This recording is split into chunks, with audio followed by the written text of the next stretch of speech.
Welcome to Home and Away, a Tottenham Hotspur podcast hosted by myself, Graeme Spice, and Glen Cowie, where we discuss all things Tottenham Hotspur from both the match attending and international supporters' view. This episode will be joined by Richard Stafford from the Kiwi Spurs, and we'll be reviewing the Atletico match from this week and preview the Liverpool match this weekend, plus all the other chaos around the club. A lot to get into, so let's get into it. Let me be the one that you turn to, someone you can rely on, closer each day, home and away. Glenn, what in the name of Hod and all things good is wrong with our club? God, I said I've got to get my daughter to softball in an hour. I don't know if I've got enough time to answer You're switching sports. Yeah, exactly. At least I can go and enjoy that one. I'm just bereft. It's funny. I was messaging with a very good mate of mine, and he wants to come on, by the way. He lives around the corner. He's a Spurs fan. He's from Essex originally. He's a top lad. And I was messaging with him, and I said, isn't it mental that the first time in our history, 144 years, we've never lost 6 in a row, and now we have? And he responded, he goes, quite an impressive stat, really, that we've never actually lost 6 in a row, because there's been some absolute dross over that 144 years. Well, we've been relegated a few times, and we still never managed to do it. So that's happened. I think it's Igor Tudor's the first ever manager to lose his first 4 games. Is that right? I believe. Yeah. I think that's another little stat we've broken. Even at 3, I think he was the first one to lose his first 3 games, I think. Yeah. So yeah, to answer your question, Graeme, what in the name of Hod is going? I don't know. I'm going to pivot to Richard to help me out here. I don't know what I've got. Richard, over to you. Welcome back, by the way, nothing. Richard. Welcome Hi, back, guys. Richard. What have you got for us? Glenn, Graeme, I've got nothing spectacularly, no silver bullet, nothing spectacularly new. Just, I think, when you kick an animal when it's down, and that's how it feels at the moment. Everyone's putting the boot in, and I think it's quite ironic to some degree, funny but not, that the 2 centre-backs that we had playing on Tuesday, Wednesday time were taken off for concussion and are not going to play, Paulinho and Cowie. And that means that all our senior players are going to be missing for the Liverpool game. So how can you prescribe for that? How do you, even Igor Tudor, who's a complete and utter, he's got it so wrong it's not even funny. How can you actually blame him for those sorts of things, right? You can blame him for a lot of things, right? Because he's clearly missed the boat. But how do you actually blame him for the 2 centre-backs who really probably need to take you forward, being concussed and taking each other out as well? It wasn't even... It was staggering to me. Like, we talked off air a little bit. Like, I shared a story about when I played, and I was always more a defensive-minded player, but one of the first things I was taught to put your name on the ball. Did that happen in that instant? No. Not unless the name is Al. We used to get, do you know what? We used to get fined. It was a 50p fine if you said my ball. You weren't allowed to say my ball. It was Glen's ball. Like, you can't say my ball. Because mine, anyone could have said that. Here's the thing, right? So I heard some mystic pundit turn around and said, Spurs got absolutely mullered because Atletico could have had 11. We could have had 6, right? Quite easily, right? Now, if you take away the 3 stupid mistakes, and we'll come on to that later, no doubt. It was a draw. It was a draw. Right. Now, if you then think about how mundane we were, we actually made some decent chances. And if we could put those chances, I mean, Charleston header was a corker, decent save. Yeah, but the only thing, do you not think that they took their foot off the gas once they got 3 up or 4 up? Whether that's true or not, Graeme, and I do believe that's true, so no criticism there. But even if that was true, there's no guarantee that they could have actually gone up through the gears again because we've actually got measure of them. I think obviously we'll come on to Kinski in a minute, but there's something wrong with that pitch, right? Well, because it was like everyone was falling over everywhere on the pitch. Wasn't it Madrid derby they played not so long ago, and a lot of the Real Madrid players... There's a problem with the Real Madrid pitch as well. Someone sent me a really good video. Yeah, I saw that. About the retractable pitches.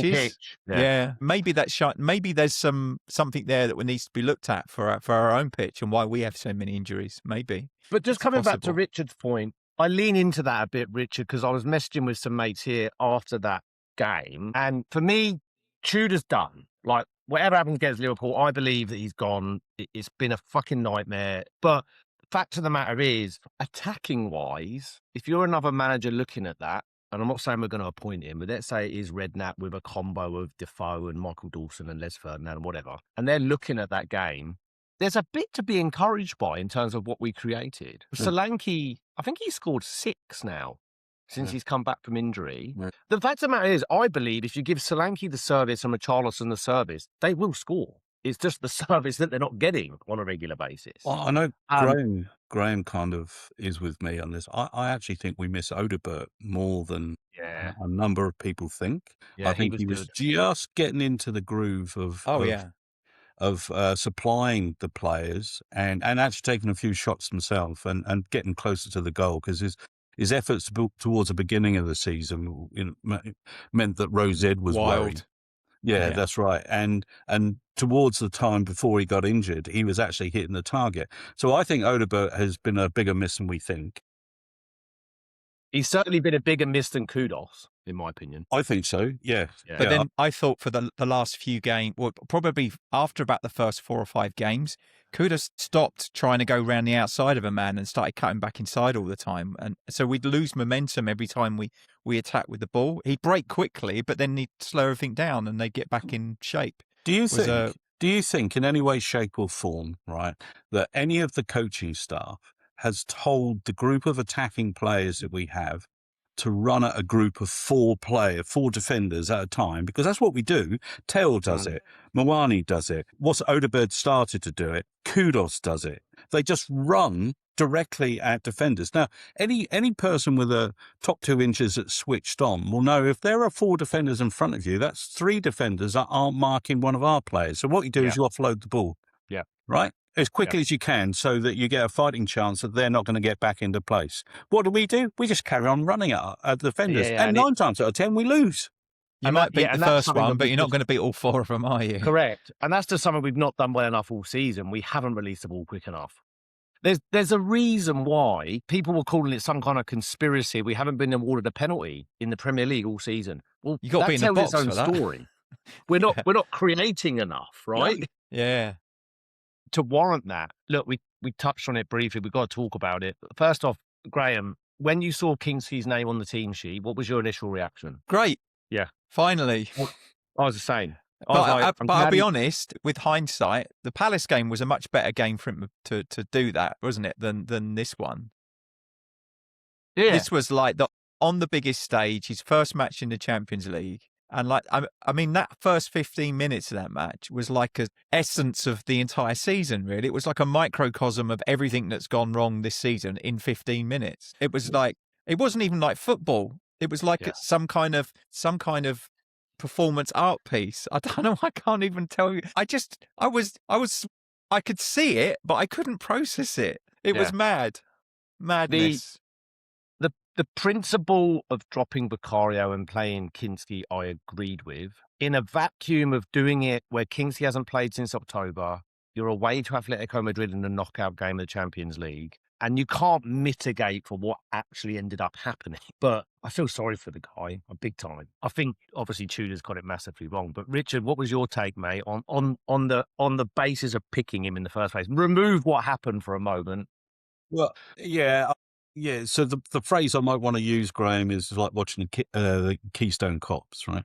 So it almost felt like you should have had a canned laughter track in the background. It was that bad, wasn't it? So put that one to bed. The word you used was hindsight, right? And in hindsight, then a lesser game would have been the right thing to do. And I don't know whether that was the right thing to do because Vicario actually needed a bit of a break and someone could work on him, or whether someone actually thought Kinski's in better form, even though he hasn't played since October. But you don't put a kid in for an Atletico away game in the European Cup, right? You just don't do things like that.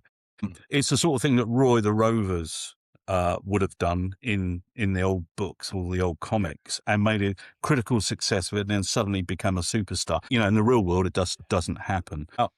There was a lot of talk amongst the Kiwi Spurs that Kinski wasn't that good and he had a bit of an attitude problem and he really couldn't raise his standards. If that was the case and that was historically how the coaching team thought of him, why did they pick him? What did they think he would bring to this game in particular that Vicario didn't have? And I can't think of anything, right? So Vicario's not in good form, but you don't drop your number one goalkeeper for an important game away from home in the European Cup. That's my opinion.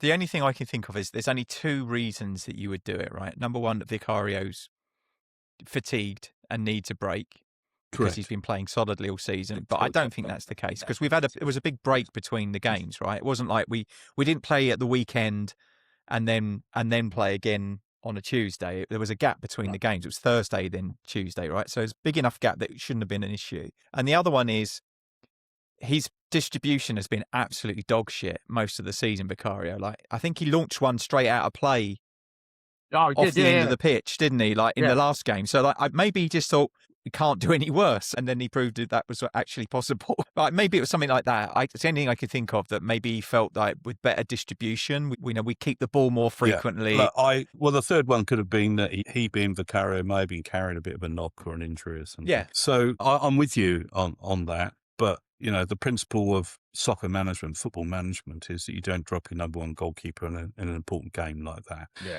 That's my opinion. Do I think Kinski's a good goalkeeper? I don't think he'll play for Tottenham again. I think he'll be another Karius, the goalkeeper for Liverpool a few years ago. I think they'll move him on. And I think, for his own career, that may not be a bad idea. But that then leaves us with this horrible situation where Vicario we don't want because he's error prone. He wants out as well, by all accounts. So yeah, and he wants to go, and then Kinski goes. So we've got no goalkeeper next year, but that's next year. Yeah, well, let's see what bloody division we're in next year before we can think about what players we need or deserve by that point. We could get Josh Keeley back from Luton. Yeah. I mean, the irony is, I think it's 3 of the English clubs all have a 3-goal deficit going into the second leg, don't they? Because Man City got pumped. Chelsea lost by the same result we did. I see no hope for the second leg whatsoever. Like, in terms of it's over. It's largely dependent now. Is it going to be Tudor who's in charge? And what do they do? Like, do they just pick fringe players, kids? Because there's not a lot of options. I don't think we'll have a choice, will we? Because I don't think we'll have a choice. Isn't Romero and Polini, if we're following concussion protocols, that they'll be out as well for the next match? So you'd expect Van der Ven. Do you see 10 days, isn't it, after I think it's 10 days. Yeah. So we won't see them till the Forest game. So again, who's playing in that match? Could you imagine what the atmosphere might be like? Go back to your 3-goal deficit, Glen, because I think that's a really valid point, right? Do you see what the atmosphere would be like at the Tottenham Hotspur Stadium if we beat Liverpool? I know it's a big if, right? And no one expects us to do this. But if we did, however we did it, right? Imagine what the atmosphere would be like at Tottenham Hotspur Stadium. Miracles could happen, you see. And that's the thing. That's the thing that the team doesn't seem to understand, that the belief by the fans that we can do this, right? We as the collective, obviously, will give them the backdrop of the support of all the fans in the stadium. But if you don't show that willingness, that belief, that kind of fight, you're not going to get the comeback from the fans. You're not going to get the support of the fans. You're not going to get them urging you on because you don't know what you can do. Saw in a similar vein, I saw Ange Postecoglou spoken to on the side of the pitch. I think he was at the Chelsea game, and his basically narrative was they don't need to really be reminded they're good players. It's just, you are, because you've seen that. It's just the confidence and the raising it back to where it was, because he's closest to all of them, right? He's seen that. But it comes down to belief. But then, Graeme, you'd shared in the pre-notes for this that I hadn't known this, but there's many bad eggs maybe in the squad, but is there a particular player that doesn't give a shit about relegation? The name hasn't come out, but apparently somebody has said to the other players, I don't really care if we go down. Van der Ven, I reckon. I'll be off anyway. Yeah. I don't know, but if someone said that in front of other players, there's a lot of resentment, I think, from some of the players because of that. Not everyone's down tools, right? There's enough people there that you would think that would really piss you off if you were a player and you were putting. Well, it could be Kolo Muani, in which case he was on loan anyway. So I'd stick him in a Karen and fire him into the channel now anyway. I just don't. it's absolutely no value at all. Yeah. Whatever happens, stay up or not, let's work in the world that we stay up. Van der Ven, Romero, they can go. They can go. Honestly, I'm sick of it. They can go. And if we can convince that I think for the Vuskovic, culture of the club to evolve, and it needs to, like, massively, we need an absolute clear out. I really think that there's half a dozen players that can go to the day after the season finishes for whatever money we can get for them, and then we build a war chest, and then we go out and we completely rebuild, irrespective of whether we go down or stay up. I think that that's absolutely necessary. That there's something I agree. broken I culturally agree. with the club. So look, here's the thing. Going back to the point you made about Pochettino, can't remember if it was pre this, but Pochettino was the boss, right? He's one, like you said at the time, who made decisions from the bottom of the club all the way up, who he wanted, and he got rid of players he didn't want, like Adebayor. Adebayor, Cabal. Kabul, Yeah. that's right. So here's the thing. I've bleated on with our group and a little bit with you guys about the fact that, Mickey van der Ven is fantastic going forward, but he can't defend in front of him, right? Yeah. He is not as good a centre-back as the plaudits and the pundits seem to make him out to be. He blocks well, and so does Danso, by the way. Danso is a fantastic... I really like Danso, though. I do too. He's much more of a decent centre back in my view. He's a better defender than He's a better defender. The difference, Van der Ven's only real strength is his pace, which allows him to recover a lot when he's in the wrong position or when he's correct. So if you don't get yourself in, and also his range of I think I saw someone else talk about this. Sorry, Richard, was that his range of passing is quite limited as well, and he tends to pass to three people: the centre back, the goalkeeper, and the fullback, and not really anyone else. And the thing is that someone came up with some percentage. When Van der Ven plays with Cowie, the loss percentage goes right down, and the chances like 53% of all games have been won with those two playing. Well, yeah. I'm not sure that's as true this season, though, is it? It doesn't. No, I was going to say, if maybe last season. How many have we actually won with them playing, though? It's just, The fact of the matter is, though, to Graham's point on the clear out and the players that this is living in a world that we are in the Premier League next season. Who are we kidding to think that any player that's world class or that's not the pathway we need to start to take? The pathway is a complete rebuild from the ground up with young, hungry, and not in a bigoted way in any way, shape or form, but maybe a bit more of a British and English culture as well to the club, Have we lost our way a bit and you could argue that it's not just because there's players from other leagues and other countries, maybe it's a combination of two things, that and also the fact that it's an identity thing, isn't it? Conte's players, it's a combination of all these managers' players. So it needs to be a bit of a refocus, a complete rebuild, but let's have a very clear identity on what we are and what we want to become. And if that means taking it on the chin for a couple more seasons of finishing 10th or 11th or 14th, so be it. If I see a pathway and an actual plan, I'll take it, right? That's what I'm more pissed off. And I think that's kind of what happened with Poch before, right? Is that he did rely a lot on the younger player. He had Bentaleb and he had Mason and then obviously Kane coming through. So he had a lot of young... was a bowler. Yeah, that came in about a year afterwards, right? The next summer. But he really cleared out all of the older players who were probably like fixed mindsets, who weren't interested in getting on board. And he started with these malleable younger players who he could build in the image that he wanted for the team and the culture of the club. And I think that was why it was so successful, because he wasn't given like world-class players. He was given the raw materials and he shaped them into well, in one or two cases, world-class players. It's incredible. I think there's some crazy stat. I don't know what the actual number is, but he's responsible for the first England caps that any other manager is in terms of mad, players. Isn't it? Yeah, it's a mad stat. Walker, Dyer, Mason, Kane. But even go back to Southampton as well. Ward-Prowse, and there's several others. So Walcott? Yeah. Probably. I think or was that before? That was long before. But yeah, the point is he has got a great history in moulding and making young English players better.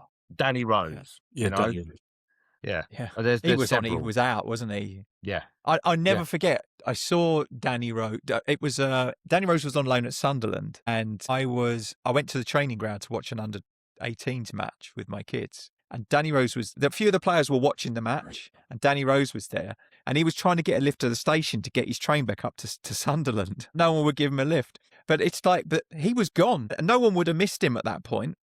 Yeah. He was nowhere near the first team, nowhere near it, and then he became. Look, one of the biggest travesties is what happened to Danny Rose. In my view, Danny Rose was still, I wouldn't say an international class defender, but he was a decent defender. And I think it was crazy. I know the criticism that went on, and he obviously believed he was right. Here's the thing, right? Nowadays, you got social media that will chastise them, but 50% of whoever listens to what a player has to say agrees with them or believes what they say is 100% truthful or the only view, whichever. But what happened to Danny Rose was crazy. I mean, he was still a decent footballer, and I don't understand why we allowed that to happen. The thing is, until Udogie, we didn't really even replace him. I mean, it's basically Ben Davies. Yeah. Who was never Well, never supposed to be him. We had Ben Davies. We didn't replace him. Yeah, but Ben Davies was never supposed to be a first choice defender, I don't think. I think he was always a squad player, but he persisted where others fell away, I guess, or fell out of favour, rather.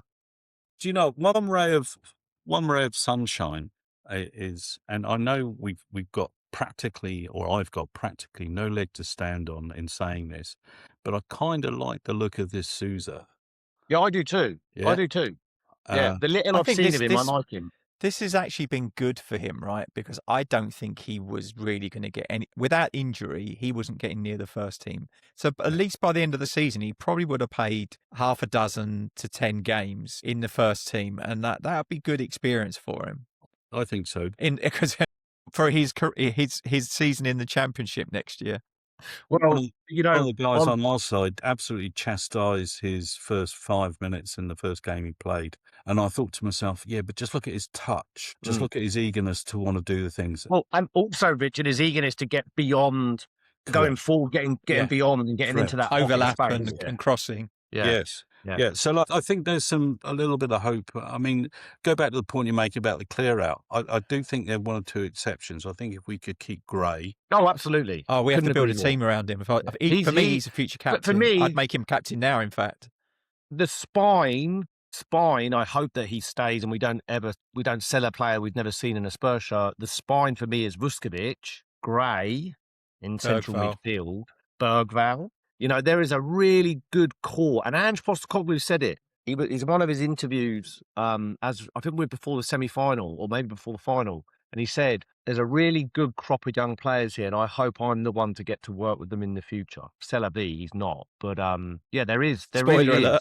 is. Yeah, there really is a good crop there. Well, just coming back to something you just said, Graeme, in terms of Sousa being really good in the Championship. Now, we were off air. I don't know where I'm finding this from.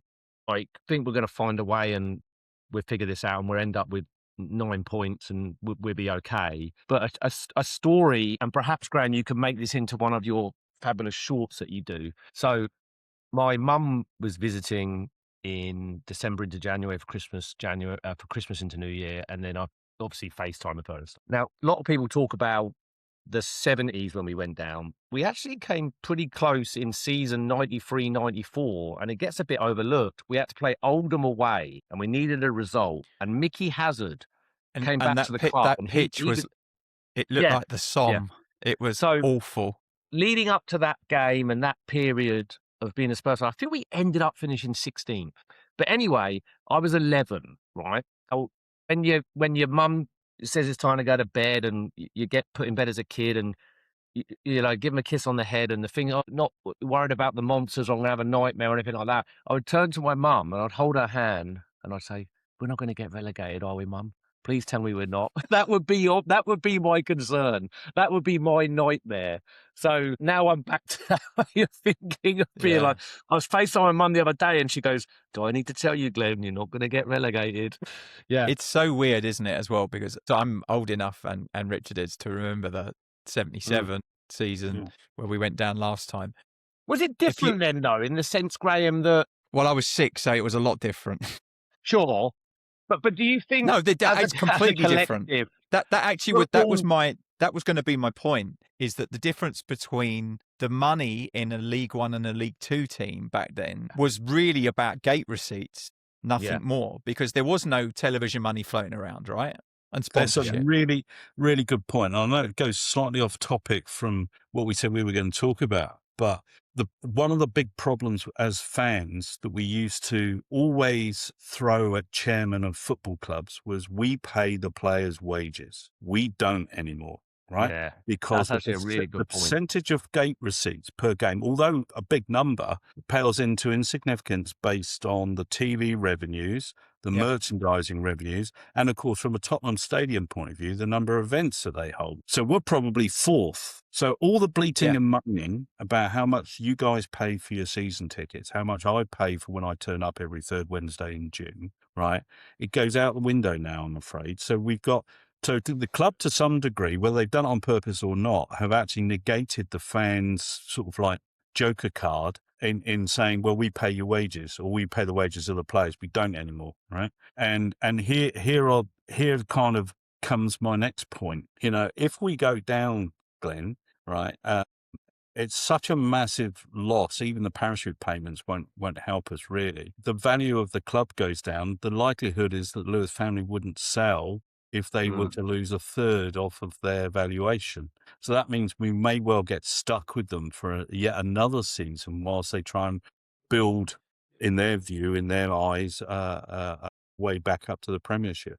So I don't necessarily think it's a good thing that we go down from an ownership point of view. What I'd like to see is the ownership change prior to a decision at the end of the year, whether we go down or not, end of the season, whether we go down or not.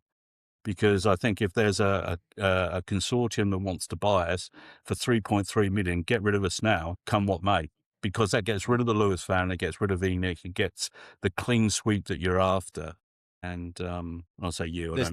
There's nobody who's currently involved with the administration of the club at the moment that I would trust to get us out of the Championship. Well, that's the point. Not a man or woman there that I think would add any value or would even understand what it takes to get us out of the Championship. Well, and that's been proven in terms of like Igor Tudor's appointment was heavily, as Richard made the point before, and the January transfer window. Every footballing decision has led us to this point, right? Igor Tudor's appointment, that's a Paratici appointment. He's not even employed by the club anymore, right? So what are we doing? But that all lands back at Vinay as far as I'm concerned. That guy, dreadful leader. Have you seen? I think it was yesterday. He'd basically thrown Daniel Levy under the bus, like everything that's wrong with the club at a FAB meeting. Apparently, he said that all the problems that we're currently facing are because of the way that he ran the club long term. This is the same guy that was interviewed in the summer that said, "I'm not saying there's a war chest, but there's money to spend." Yeah. So which is it? He's like, "Oh, we've got financial fair play issues because of how much money we've spent, but we weren't saying that when we were going to drop 80 million on Semenyo and 200 grand a week, were they?" Yeah. Or talking about how we're going to suddenly up our wage cap to higher. It just doesn't make any sense to me. So he's talking out of both sides of his mouth, isn't he? Well, yeah. Each major club that was a big club in the past, look at Leeds United in the 70s, for example, look at Newcastle in the 50s and whoever. They've all gone like this. Now we have a series of clubs that are owned by foreigners and interests, Americans, Saudi, whatever. Yeah. Who, in your view, is an exemplar administrative club? Is it Man City? Is it Arsenal? Is it Liverpool? Because they don't seem to have that internal strife like we do. And the difference between all of them and us is that it's a family. It's a family-owned, run business, right? Well, the one that comes to mind, Richard, and I'm going to meet him at some point. I'm fortunate enough to have a client. There's a family connection to Tony Bloom at Brighton. Oh, yeah. And Brighton come to mind in terms of how they're run. And I had lunch with said client a few months back, and Tony's going to be here because I think his wife's from Melbourne and he's got an interest in a Melbourne club now as well. I can't remember which one it is. But that comes to mind, and in terms of how Brighton are run, it's run really, really well, and it is a really good product. Even that's put out. Brentford, right? Brentford, yeah, another one. But they're good clubs working within the confines of the finances they have, right? They're not. I personally think the best thing. Does it get harder the more money you've got? I guess is the question. Potentially, but the best thing I feel that the club can actually do as an entity, the business can do as an entity, I think they should divest the football club. Divest that part of the entity, right? To sell that off. Keep the rest of it. Keep the business. Keep the entertainment.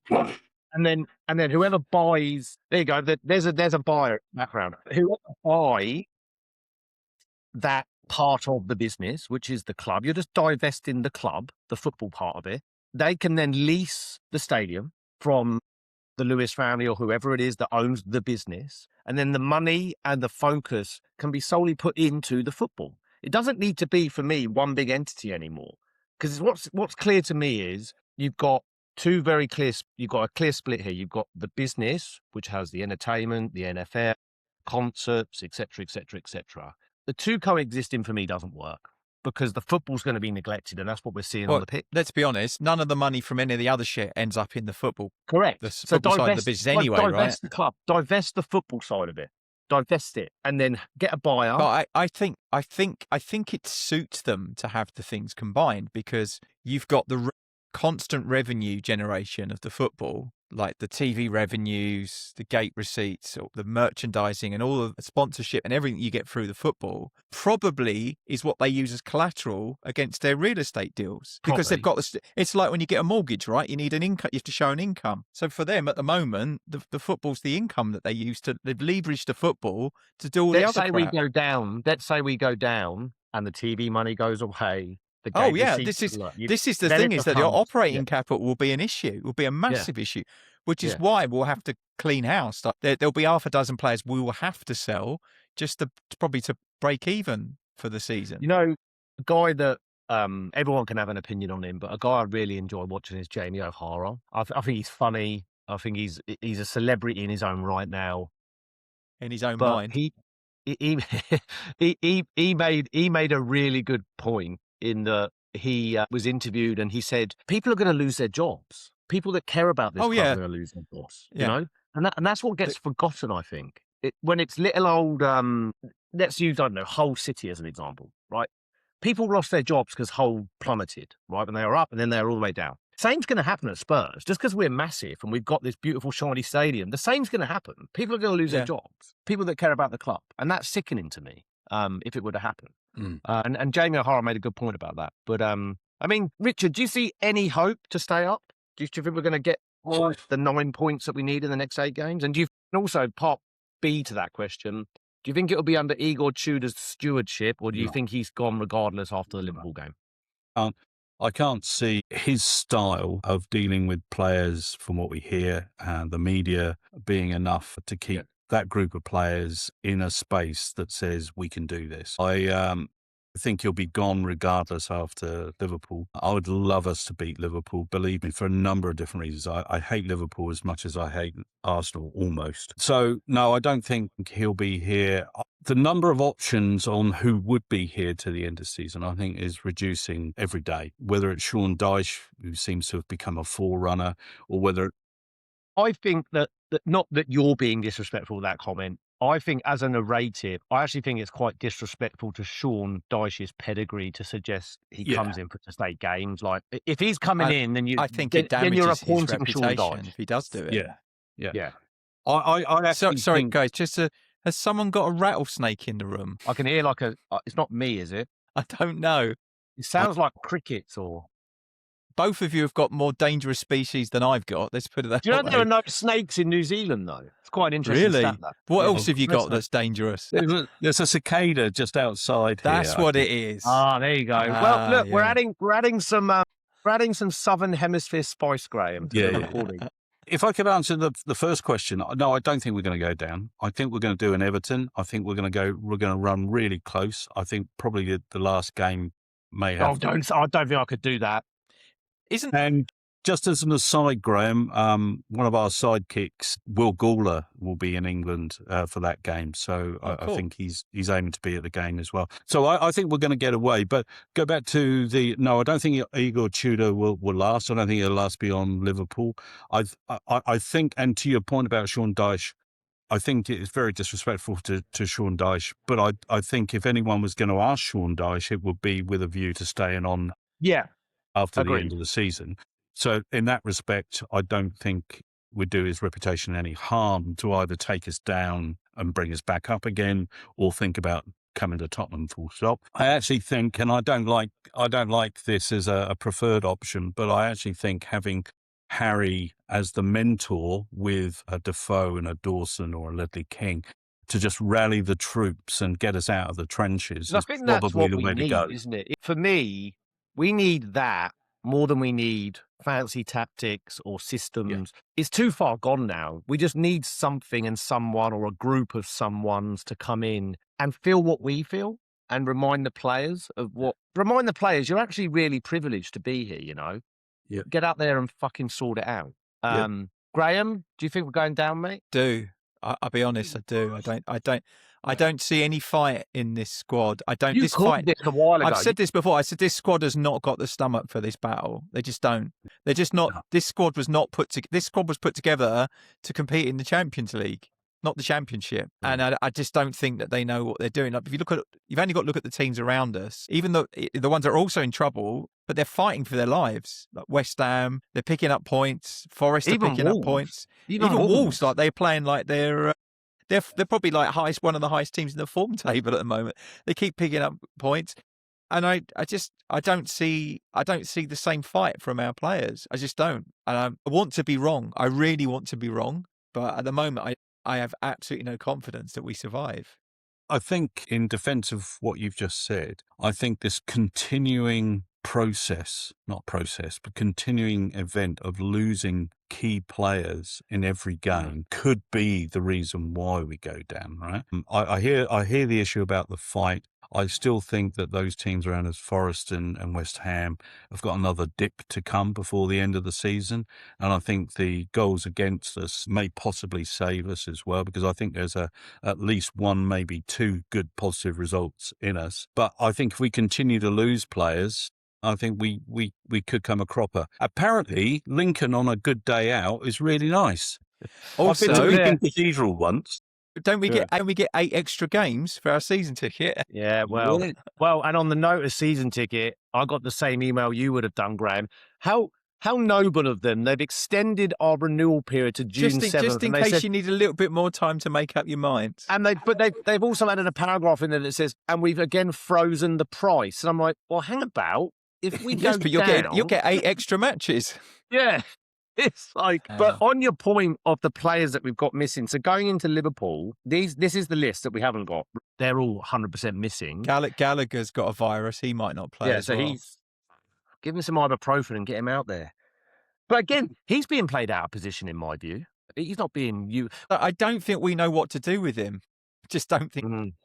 I don't think Frank knew what to do with him, and I don't think that Tudor's got any idea either. I heard on I listened to the Last Word on Spurs yesterday, and one of their guests made a really good point in that we had Frank come in. He didn't fancy the player that thrived in Ange's system, which was Brennan Johnson. He was our top scorer. So he was binned off. Frank's been binned off. We've got Igor Tudor in the door. The signings that we signed under Frank, Gallagher and Xavi, have been on the bench more than they've seen grass, right? So it's this muddled, they don't seem to know or like what the other manager liked. So it's this. Well, without Xavi, we look very pedestrian in midfield, don't we? We don't look like no creativity. It's almost like just hit the ball, try and hit someone, make the ball stick. Pat Mathis-Sarr, I mean, we've lost him. I don't know, you talk about Gallagher, you don't know what he's doing. I don't know what Pat Mathis-Sarr's doing anymore. We've seen Sarr play really well. Yeah. That Europa League final, he ran that midfield. He was brilliant. Is he confidence player, and that it must be really hard to play in a team that's doing so badly, consistent, like all the time. It's not like there's no let up from it, is there? It's like every week. I'm not suggesting this at all. We'll go back to Glen's point about having, well, you may have made it, Grant, about having more British players who understand what it means to be in the Premiership and what it means to other people in the club, whether it's the fans, the supporters, the woman who washes the shirts or whatever, does the catering, whether more British players would actually get what they need to do, and some of the foreign players don't. And like you say, they get down too quickly on themselves, or they get down too quickly when things get tough. There is no time for moping about, is there? It's like, this is the thing, is that there's no. Everyone needs to. We need everyone to come out and fight for it. Yeah. I think this is the thing, right? I'm not speaking about Tudor, right? I'm the fact that the players hate him, I don't actually care about, because ultimately I don't care if the players hate him, but they at least look like a cohesive group. They can go out and win to spite him. I'm completely fine with that. He doesn't need to be their friend, but I don't see that they are galvanized against him. I don't see they're galvanized for him. They're just not galvanized. So he's the wrong person, and it's just not worked. I think we need to make a change. And why? And also don't understand why we didn't make the change straight after the Atletico game in time for the Liverpool game. This is my question, right? Because now it's another match ticks off the sheet, right? So we're down to, after this, we'll be down to 8 matches. So whoever's coming in has got one less match to do something. Someone could have come in and literally put the wagons in a circle and got a point against Liverpool, and you think, great, that's another one off the list. And then we go with a bit more confidence into the next match. But I've already given up. I don't even really want to talk about the match. Only to say I can't even see what kind of 11 we'll put out. It's going to be a patched up mess. Spare a thought for us down in Australia. Lichter's a bit different because he's 2 hours ahead. So his will be a 5:30 a.m. kickoff, and that's probably somewhat doable. It's just an early start to the day, right? Mine's 3:30 a.m. And what I invariably do, as you know, Graeme, I will go on blackout and I'll start that game around 6. I don't know if I want to really do that. I don't know if I want to prolong. Like, why? I may as well just check up and fucking. It's in the afternoon for me, and I don't want to watch it either. You get the option. You go for a walk with a dog.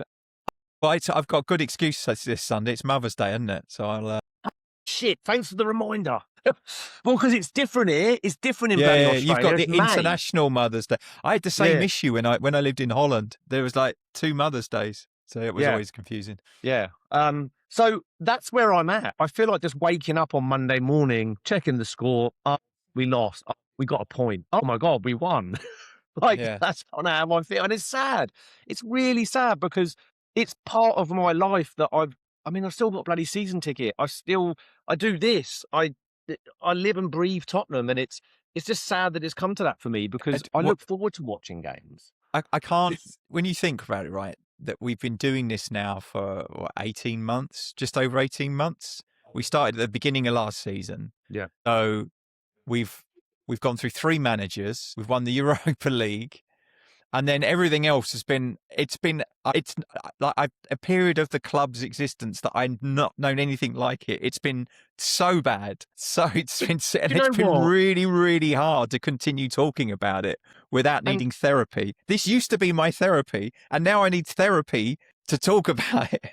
I've now like put the podcast into a bit of a bucket of, I just like to see you, Graeme, of course, as a way for us to catch up, and then guests like Richard and others is like, oh, it's good to see you, mate. It's more of a community catch up. Now, one thing I did want to say on the topic of community, I put out a poll in our WhatsApp community, and it was basically a read on percentages of will we go down, will we stay up. I can tell you it's dead on 50-50. So read into that what you will. It's a complete split. There is no yes we are, no we're not. There is no sway. It just seems a complete split. Do you know, you shouldn't in any way, shape or form, and until it becomes a dire situation, think about giving up doing these pods, right? for the simple reason that yesterday, before I went to pick my wife up, I always have a beer with a few friends. We've been doing it for 19 years. And there's a guy who I'll shout out for, a guy called Pete Coleman, who went to Southampton in the early 80s with a bunch of Kiwi guys. 2 or 3 of them were there. And every time I walk into the pub, he'll ask me 2 things. What's happening with your team? Meaning, what the fuck happened to Tottenham at the weekend? And he's a big Saints fan, so he knows everything about Southampton, bless him. And every time you mention anything about what you know to do with Tottenham, right, he will take it in. The guys around him will take it in. They'll ask a question. Now, they'll never be Spurs supporters. I've converted 2 or 3 who are actually members of the Kiwi Spurs, right? But they engage in conversation. They have a reason to ask you a question. And they'll know a player.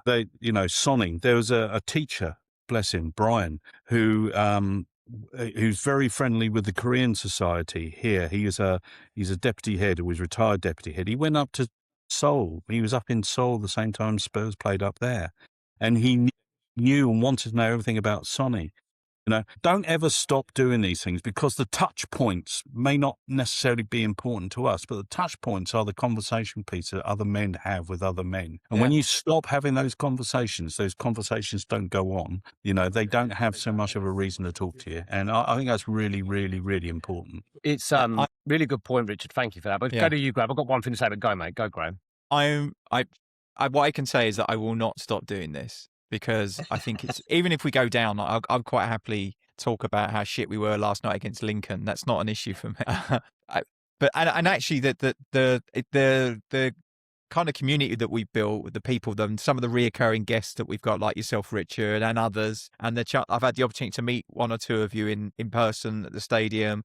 It's been fantastic for me. And it's probably the only thing that's got me through this last 18 months. We obviously had the highs of the Europa League, but everything else around it, even that season, the league season, was abysmal, wasn't it? And then this season's been a real grind. Yeah, it's love doing this for the opportunity to talk to other people who at least understand it, or understand how I feel as well. That was the whole point of it, right? Tottenham Home and Away was always to have guests from home and away. Like, we wanted to, and we've achieved that, and it's been great. But to your point, Richard, not to go too much on an unrelated but related tangent, there is one in New Zealand, actually. It's it's called When No One's Watching. It's a registered charity. It's a very simple concept. It's free. We meet 6 a.m. every Wednesday morning, a group of guys. Anyone's welcome. We do a light workout. We do 60 push-ups in a waterfall. So we'll go 1, 2, 3 to recognise 60 lives lost to suicide around the world every hour. And then we have a circle of trust, and we have a chat. And then we go for a coffee and a bit of connection. So in the spirit of what you just said, it's exactly the same, right? It's connection. And it's combating loneliness. And it's me knowing if I'm ever in New Zealand, I've got Richard I can message and go and have a pint, you know? Can I just add as well, and this kind of brings it all back to Spurs, being a supporter, right, doesn't mean you're only a supporter when things are good or when you've got good news. You mentioned earlier, Glenn, about Spurs being relegated, the feeling that you might have if Spurs got relegated. Well, as Graeme said, I do remember 1977, and I do remember the fact that we only went back up again on goal difference against Brighton. And I remember seeing living in Southampton, the Saints went up the same season, of course. I remember going to see some of these really lowly clubs, and the quality of football was shite. And I'm thinking to myself, what are we doing in this fucking division? We've got to get out. But that's what a supporter is. It isn't just spending 85 quid for one of these. It's actually talking through things and trying to get a different perspective of what's good and what's not good. I mentioned Odebert, right? The fact that we've got 13 other players injured, I just thought that Odebert actually has made a difference in our run this season. Now, in seasons gone past, that might have been a Dombele or a Musa or a Gascoigne or whoever. But being a supporter means supporting your team when things aren't going as well as when things are going well. And I absolutely loved the Europa with all the guys here in New Zealand. And I couldn't think of a better place to be with all your mates. But at the same time, when things are shit and we're playing crap and the attitude of everybody, whether it's media, whether it's your mates or whatever, against Tottenham, is going against you, you still got to be a supporter. What else are you going to do? Who else are you going to support, for Christ's sake? Exactly. You can change your partners, you can change your sex, you can change your political party, but there's something an unwritten rule. You cannot change who you support. No, Or will I? no. It's a funny old thing. So bringing it back around to the game that I may or may not watch, but after hearing that from you, Richard, I think I will watch it on delay and I will just strap in and see what happens. Thinking of that game ahead, is there any hope for us, Graeme? What's your prediction, mate? Can we go there and get a point, or are we just going to get pumped? 4-1 Liverpool. There you go. Okay, I'm going to say it's going to be slightly closer than that, but I think we'll lose 3-1 maybe. Richard, This isn't the one. This is, for me, this is just a gimme. I think get it out of the way, and then it's that run of that. Yeah, this isn't the games. I'd be very happy if we got anything out of it, but I just can't see it. Yeah, mostly because of the lack of players. This is the game to oust. That will oust Tudor. Yeah. All right. I think we're going to lose, but I don't think Liverpool are that good. If Salah and who's a Szoboszlai, who I rate and plays well, that will lift them. I don't think Liverpool much this season. I still think we're going to get 2-1, something like that. I think we'll get a goal. We've played a lot of games. Sorry, no, go ahead, Richard. Sorry, very quickly. Isn't it funny the players that we didn't want to play for our team, people like Kalumwani and Tell, are both uninjured? Yeah. All I'll say about Liverpool is that we've played a lot of teams on terrible runs who have been playing awful, who have played us. We've gone full Dr. Tottenham for all of them, right? And we could reignite Liverpool's season like we do for so many other teams. And that, I mean, even like West Ham were dead and buried before they played us. Yep. And we gave them something. We gave them confidence. Like Somerville suddenly looks like Cruyff or something. Yeah. Well, since we've played Fulham and made them look like Barcelona, they've lost at home to West Ham and lost at home to Southampton. Yeah. So it's one of those, isn't it? But before we finish, I saw it this evening and I shared it with you. Ash Phillips is out on loan at Stoke, right? And he's been there all season, I think. I think he's been there 2 years now. Yeah, I think this is his second season. Yeah. But I think he played, I don't know if it was a match this week. He's made captain. Yeah. He captained Stoke. He's 20. Yeah. And he's on a loanee and he's captaining the team. So that says a lot for his character, for a young player. Yeah. Well, funnily enough, one of my colleagues in Sydney, he's from Stoke, is a Stoke fan. And it came up. First thing he said to me, I walked into the pub on Wednesday night, or Wednesday after like 5:30. He was already there. And he just pointed at me and he went, sit down. You're going down. We're playing each other next season. Ash Phillips is a good defender. Yeah.